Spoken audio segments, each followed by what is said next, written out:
થઈ જાય પછી અંદર મૂકી દઈએ બરાબર।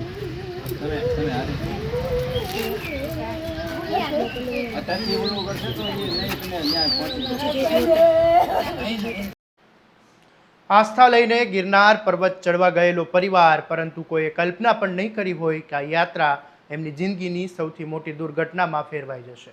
પરિવારની નજરની સામે જ 11 વર્ષના બાળકને સિંહે જીવલેણ હુમલો કર્યો અને તેને જંગલની તરફ ખેંચી ગયો।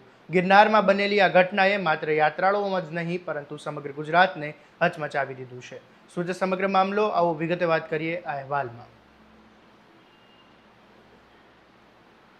નમસ્કાર, હું છું આસિફ કાદરી અને સ્વમાન સાથે તમારું સ્વાગત છે। જૂનાગઢના ગિરનાર પર્વત પર વહેલી સવારે એક હૃદયદ્રાવક ઘટના બની છે। ખેડા જિલ્લાના મેમદાવાદ તાલુકાના મોજદ ગામના 11 વર્ષીય મયુર ચૌહાણ પોતાના પરિવાર સાથે ગિરનારની યાત્રા કરવા માટે ગયા હતા અને વહેલી સવારે આશરે 5:45 પરિવાર ગિરનારના લગભગ 50મા પગથિયા નજીક પહોંચ્યો। તે દરમિયાન અચાનક જંગલમાંથી સિંહ બહાર આવ્યો અને કોઈને કંઈ સમજાય તે પહેલાં જ બાળક પર તરાપ મારી દીધી અને પરિવારની આસપાસ હાજર સેંકડો યાત્રાળુઓ કંઈ સમજે તે પહેલાં જ સિંહ બાળકને ખેંચીને જંગલ તરફ લઈ ગયો।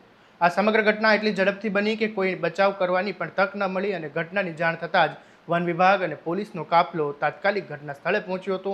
સર્ચ ઓપરેશન દરમિયાન સીડીથી અંદાજે 100 પગથિયા દૂર બાળકના પગના અવશેષો મળી આવ્યા હોવાનું પ્રાથમિક માહિતીમાં સામે આવ્યું છે। હાલ સમગ્ર વિસ્તારને કોર્ડન કરીને વધુ તપાસ હાથ ધરવામાં આવી રહી છે। આ મામલે પ્રત્યક્ષદર્શી શું કહી રહ્યા છે એ સાંભળી લો।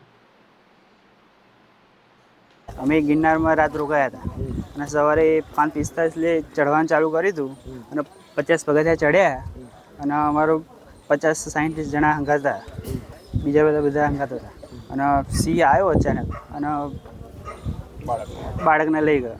લાઇટની સુવિધા નથી અને એમ કહેતા હતા કે 3 દાડાથી સિંહ અહીંયા જ બેઠી રહેતો હતો, પગથિયામાં જ બેસી રહેતો હતો।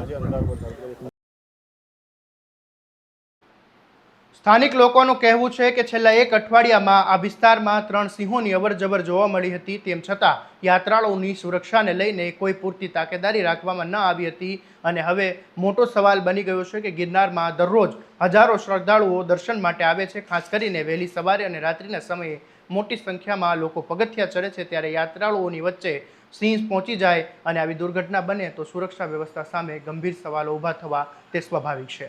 આ મામલે નીલકમનસિંહ ચૌહાણ, જે મૃતક બાળકના કાકા છે, તેમણે શું કહ્યું એ પણ સાંભળી લો। સવારે સવારમાં જ્યારે ગિરનારની સીડીઓ ચડતા હતા ત્યાંથી મેન ગેટથી 50 સીડીઓ ઉપર ચડ્યા અને ત્યાંથી અમારા 11 વર્ષનું એક બાળક હતું, અમારો ભત્રીજો થાય, એને પાછળથી હુમલો થયો વાઘનો।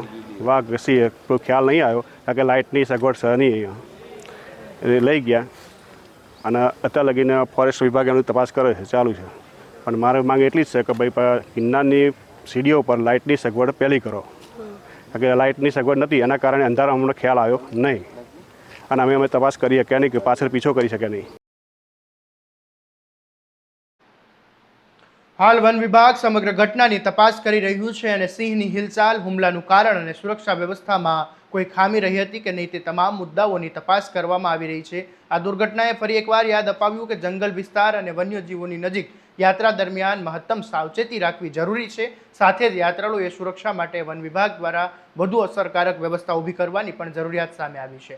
આવા દરેક અપડેટ માટે તમારા સ્વમાનને સબસ્ક્રાઇબ કરી દેજો અને આ વિડીયોને વધુમાં વધુ શેર કરવાનું ભૂલતા નહીં। નમસ્કાર।